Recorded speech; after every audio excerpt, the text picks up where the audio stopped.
Hello, Beardo Bloggins here. We're doing another time lapse. This time we're doing some Warhammer painting while I set up my music there and try and figure out which bits I need and what I don't need and stuff like that.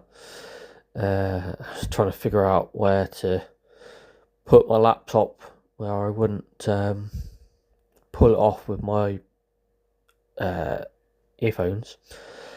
So I'm just clipping off the different bases and trying to clean up some of the edges of the model that I'm going to be working on from the sprue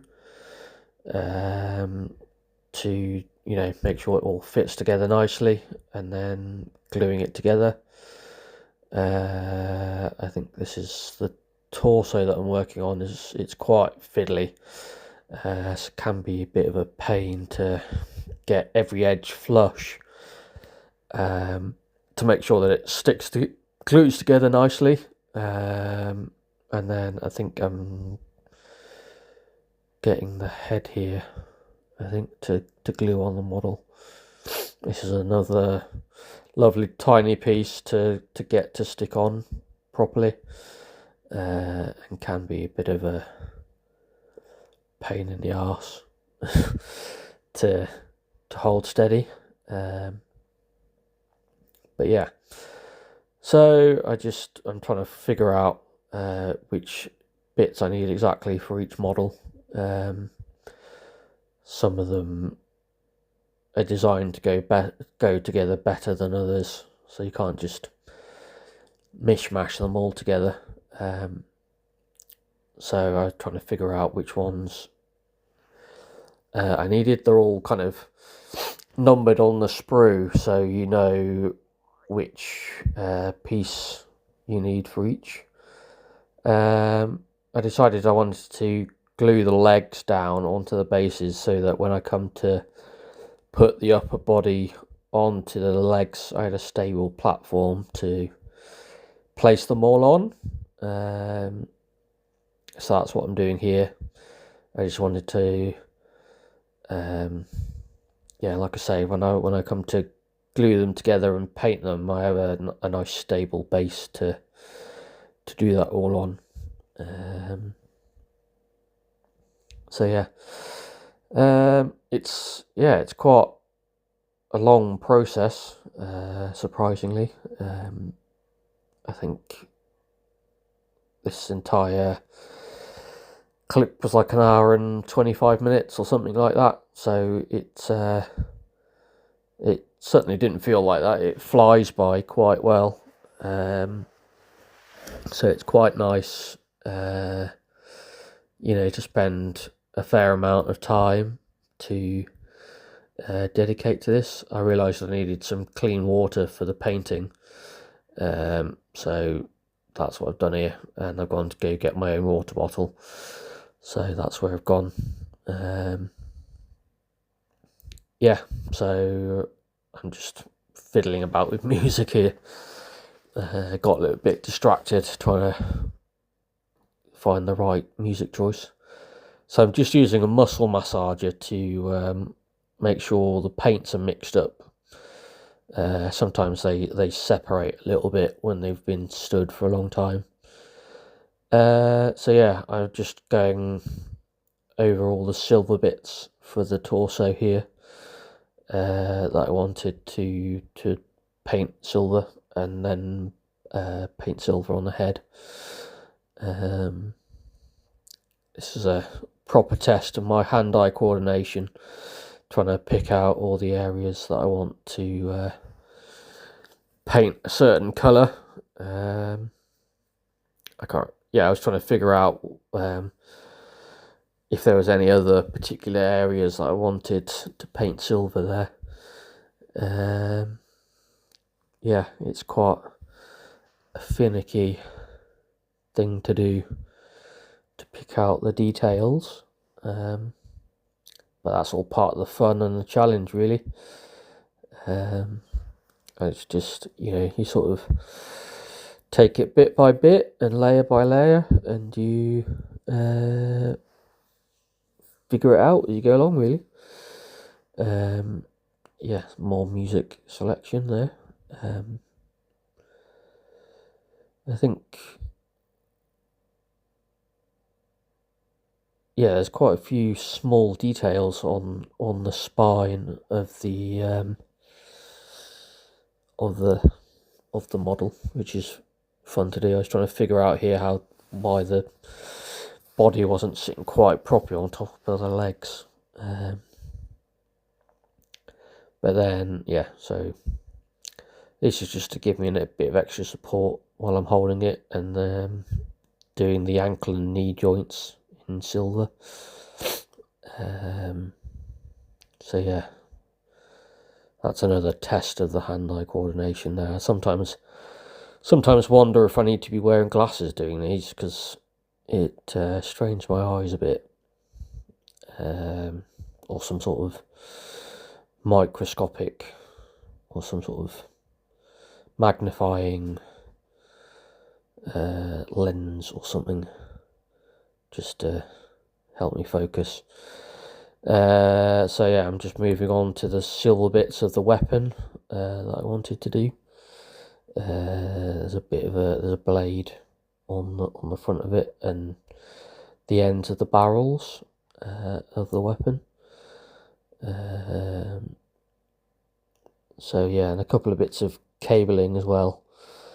So yeah, I'm just going over all the silver bits, making sure they've got everything I want. More fiddling with music.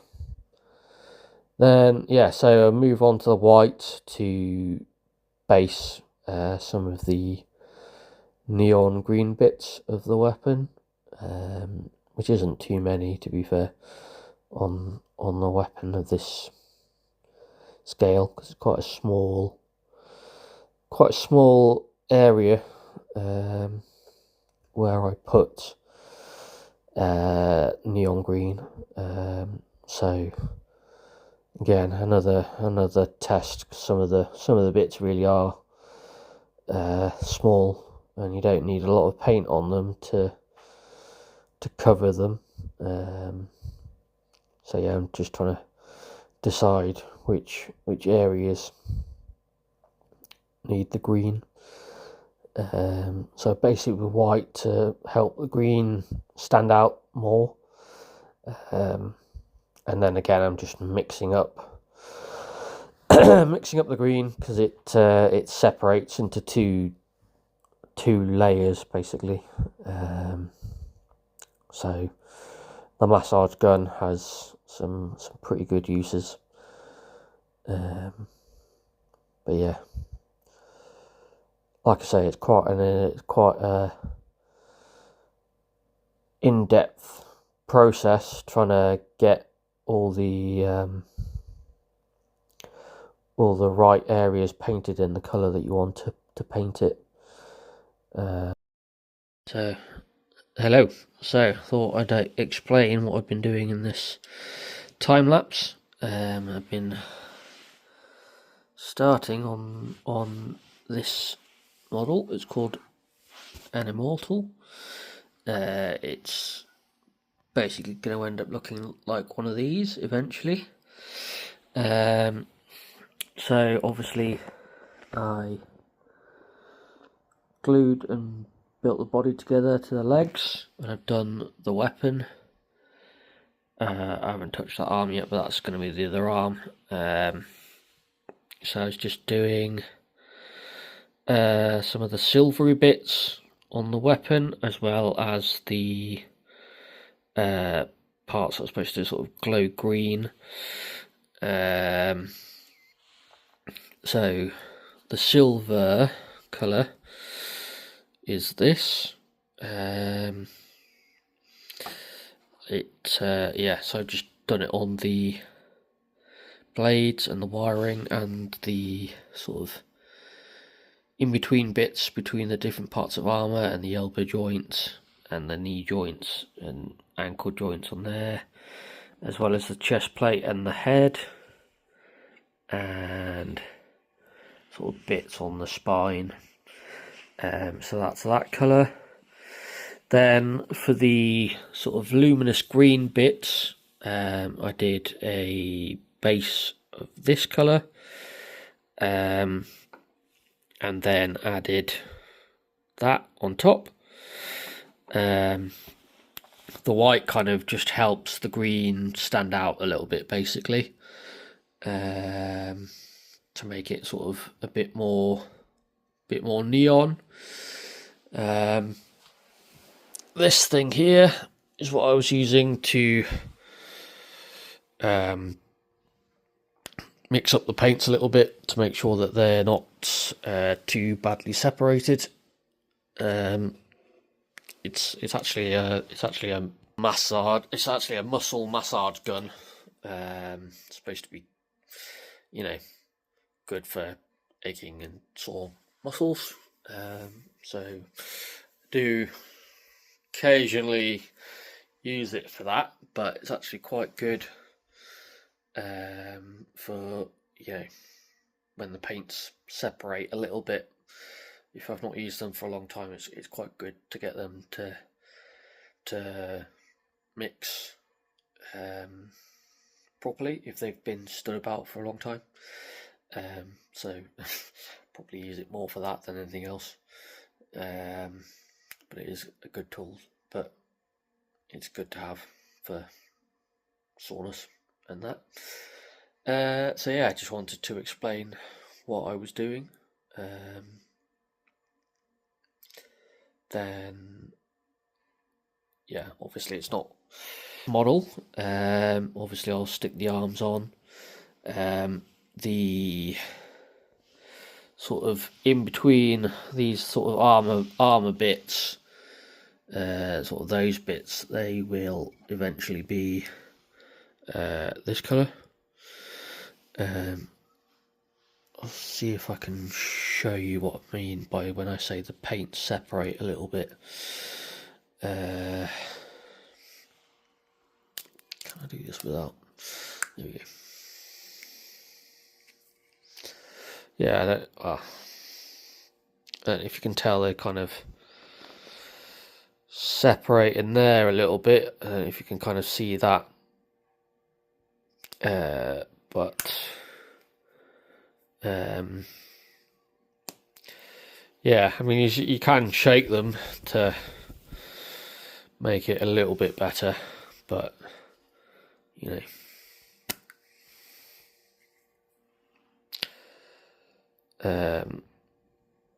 yeah, so that's made it a little bit better.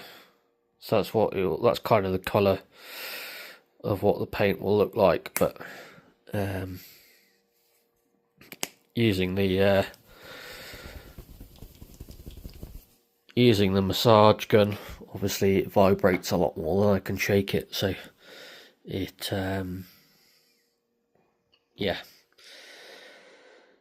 it does a better job of making it a bit more homogeneous, so I use it for that. But yeah, to explain a little bit of what I was doing while I was painting,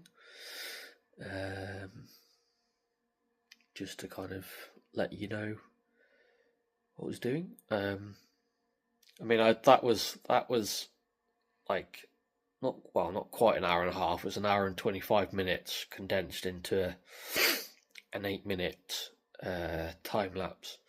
So it's quite a lengthy process, but I quite enjoy it. I listen to music while I'm doing it, and yeah, time kind of flies by, really.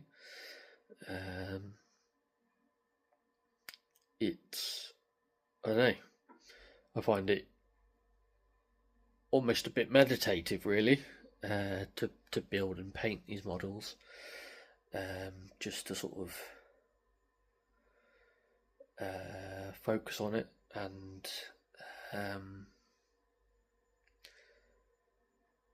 be sort of really kind of involved and focusing on it as much as I can. It kind of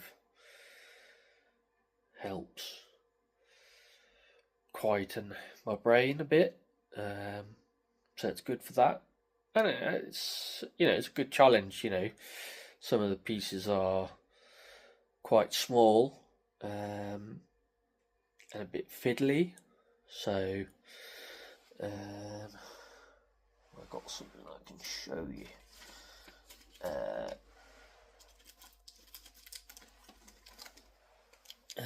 Yeah, let's have a look.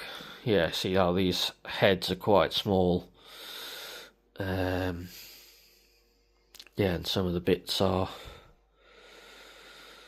teeny tiny, so they challenge to put together with my stubby fingers, and not so great hand-eye coordination.